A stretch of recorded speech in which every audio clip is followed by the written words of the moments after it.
Hello, this is Tom with the Tractor Rescue Ranch. I am getting started on the bottom end of that system to evacuate the sawdust out of the pit.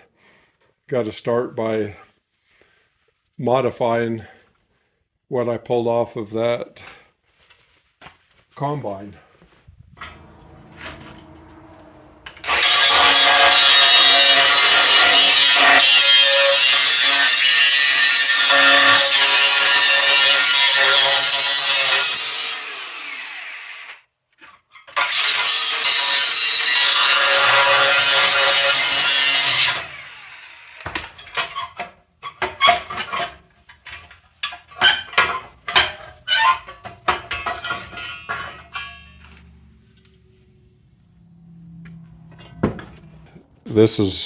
This is almost comical, the way things seem to work out.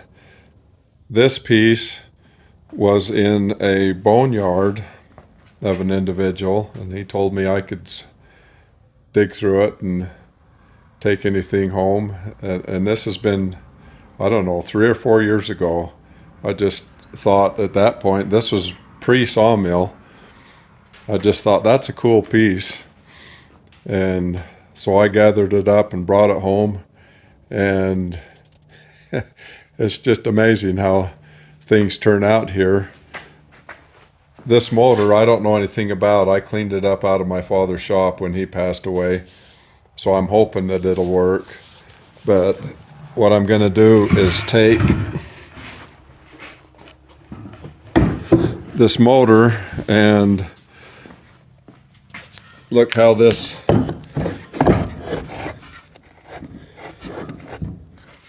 motor lines up perfect on that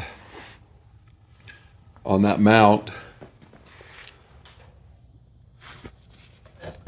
So I'll have to buy a pulley for this, so the belt will come here, go around this, and then the pulley will go from there, and I'll have to get another bigger pulley. The whole idea here is to slow that thing down, and so it's just, I don't know what kind of feet per minute I need on that chain, and a guy could do this figure and then figure out what he needed, but not knowing what I need in the end, it's just going to be a trial and error.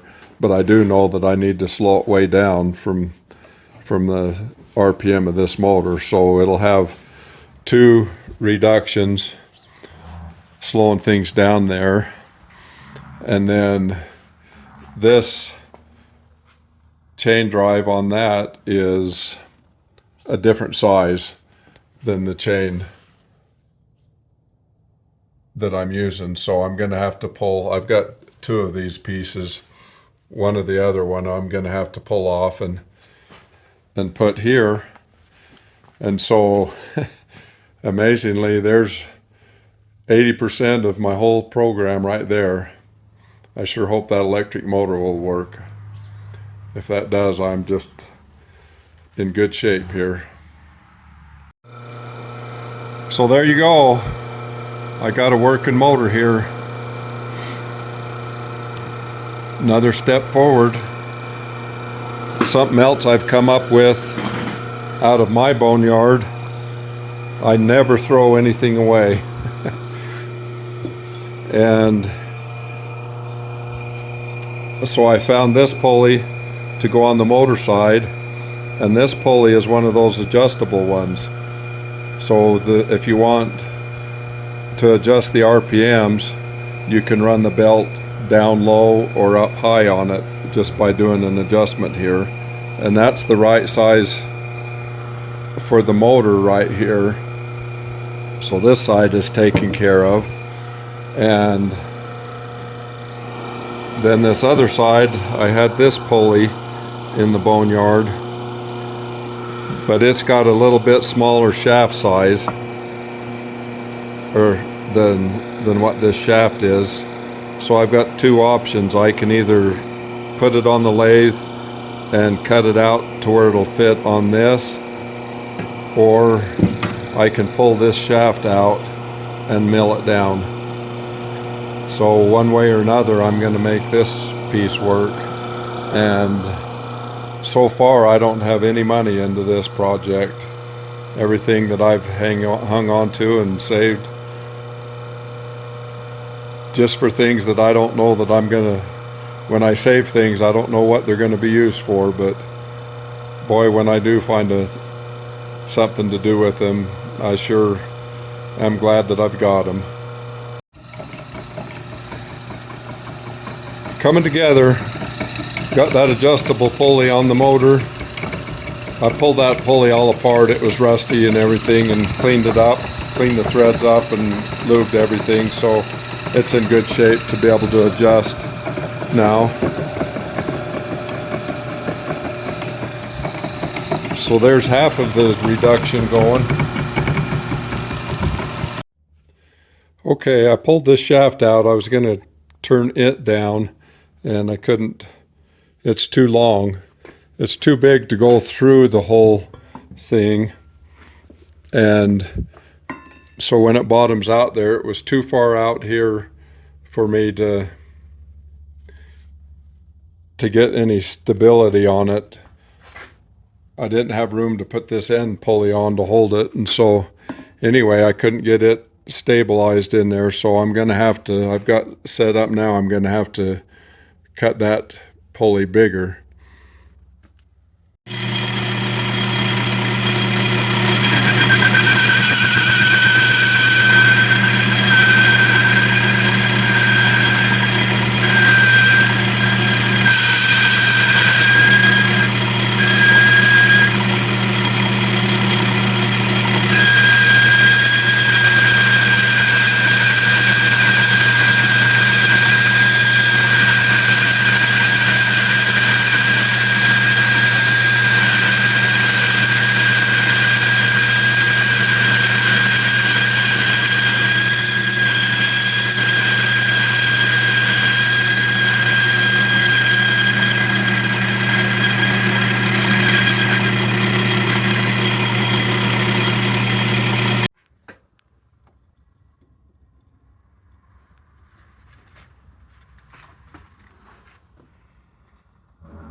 Pretty dang close right there.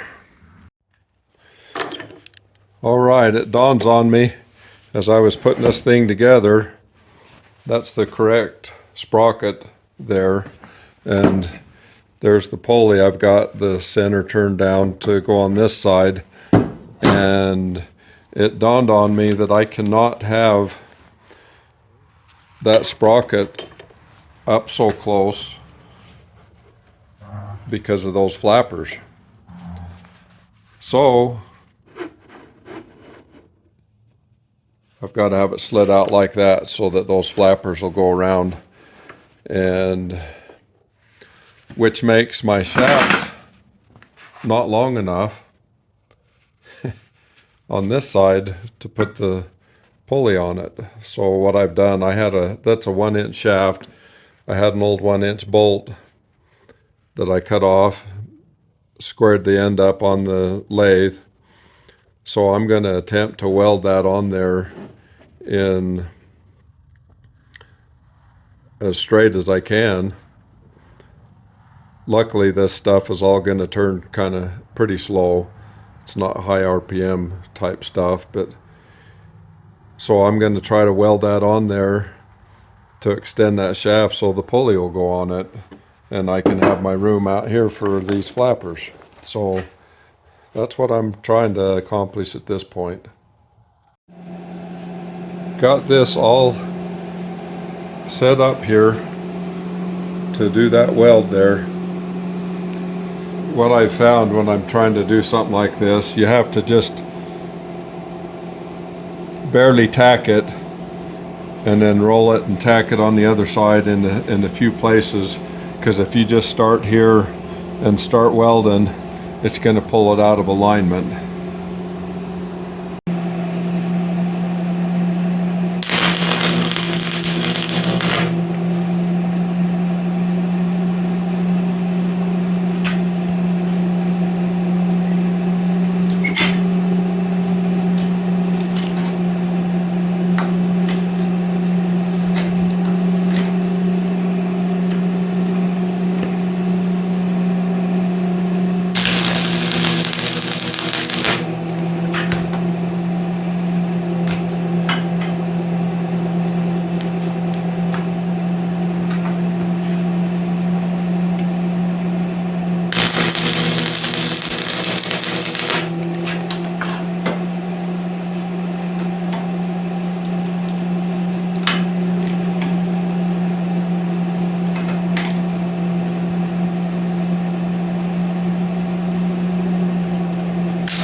Looks pretty straight to me.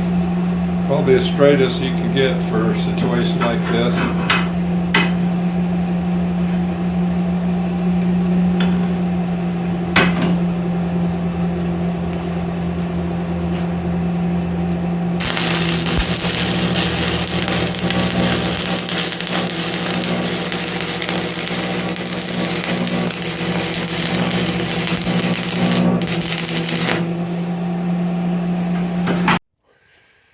Okay, I will close out this video here at this point. I'm gonna have to go to town and find some belts for it. This is just an old used belt that I'd kept around. It needs to be a bigger, if you can see, it needs to be a little bit bigger size. And so I need to get that belt and this belt that goes between this pulley and that pulley. Get those belts, and then at that point I can adjust the tightness on this belt right here. And then so that will be the first thing to put on, and then after this shaft has got the other side tight, I'll have to mount the motor here, and I can adjust the belt tension on the motor on this side. And so that's where we're at on this program. I'm not going to make a special trip to town after those belts, so it might be a while before we get an update on this project. But I wanted to point out the way I'm lining this thing up. This motor was turning the wrong direction, and so I got to, I don't know if we'll be able to zoom in here enough. I got to reading here on this. There, you might be able to read it. But anyway, you can change the direction of that motor just by switching two of these wires. So I turned it around and I've got it going the right direction now. So that's another step forward. And please like and subscribe, and thanks for watching.